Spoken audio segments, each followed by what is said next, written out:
Nu-ți pierde cumpătul. Poveste populară engleză. A fost odată un om care avea doi fii. Unul zicea taică-su că era mai deștept, adică mai inimos și mai plin de viață. Iar celălalt zicea taică-su mai bleguț și mai prostănac. Se făcură mari feciorii și tatăl lor se gândi să-l păstreze pe cel mic alături de el încă vreo câțiva ani, iar pe cel mare, mai deștept și mai plin de viață, să-l trimită la muncă, să aducă și el un ban în casă. Dar cum de lucru nu se prea găsea în satul unde trăiau ei, încercară în satul vecin. Era acolo un om înstărit, dar vestit pentru zgârcenia lui. Văzându-l totuși pe băiat, se învoi să-l angajeze, dar îi vorbi astfel.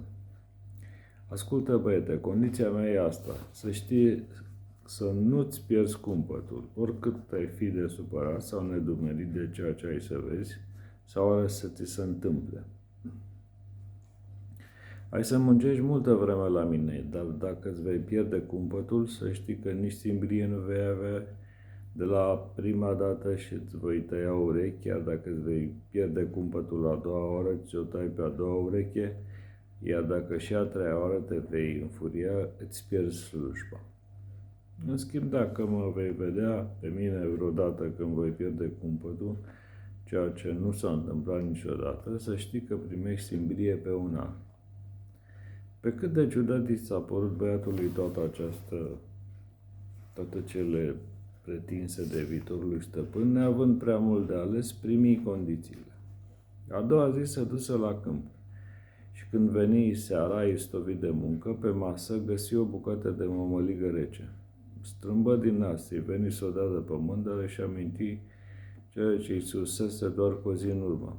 Se mulțumi doar cu un oftat și se trânti în pat, mort de oboseală. În seara următoare, când se întoarse de la lucru, pe masă găsi o mâncare de varză fiartă și atât. Niciun coduri de pâine măcar.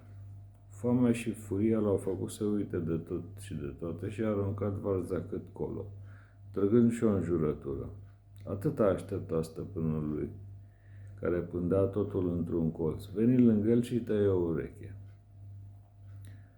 Se forfoti băiatul toată noaptea cum să facă și cum să treagă să-l mulțumească pe zgârcitul de stăpân, fără să-și piardă cumpătul.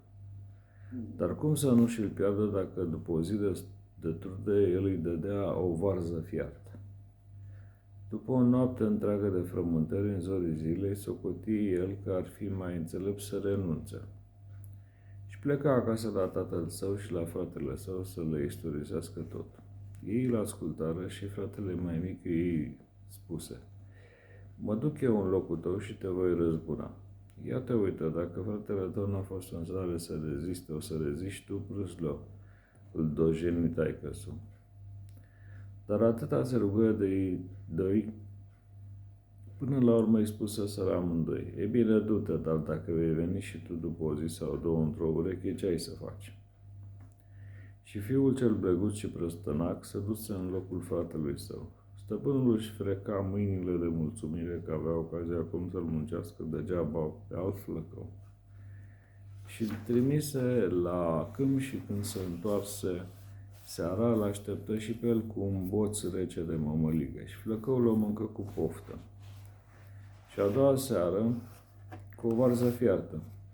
Și băiatul nu spuse nimic, deoarece știa de la fratele său ce l-aștepta.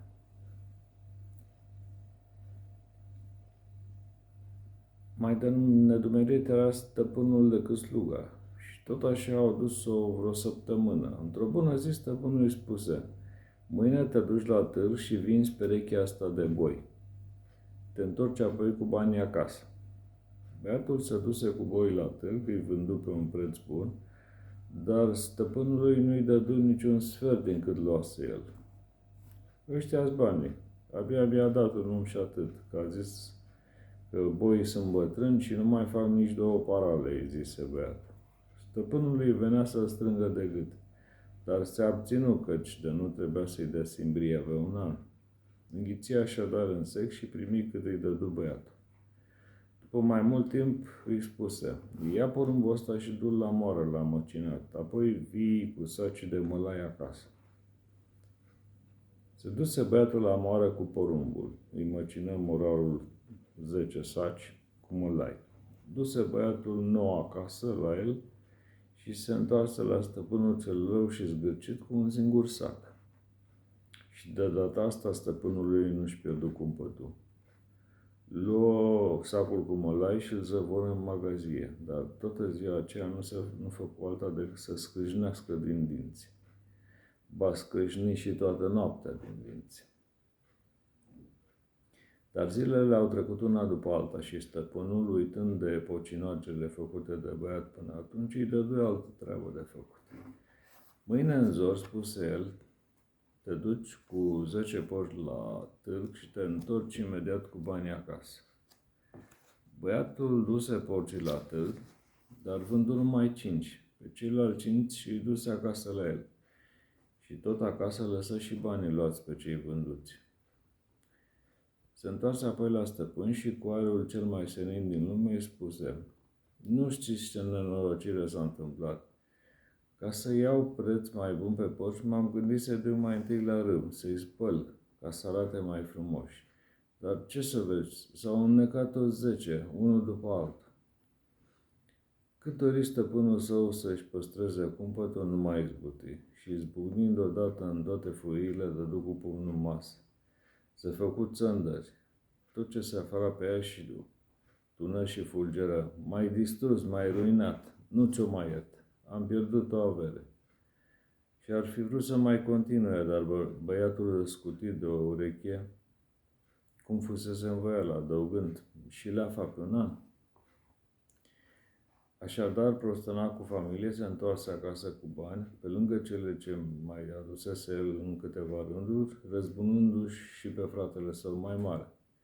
Și de atunci încolo, taică-s-o nu mai spuse de el că e prostănac și nici bleguț, ci rămase fala familiei, căci știu să-și păstreze cumpătul. Noapte bună, copii!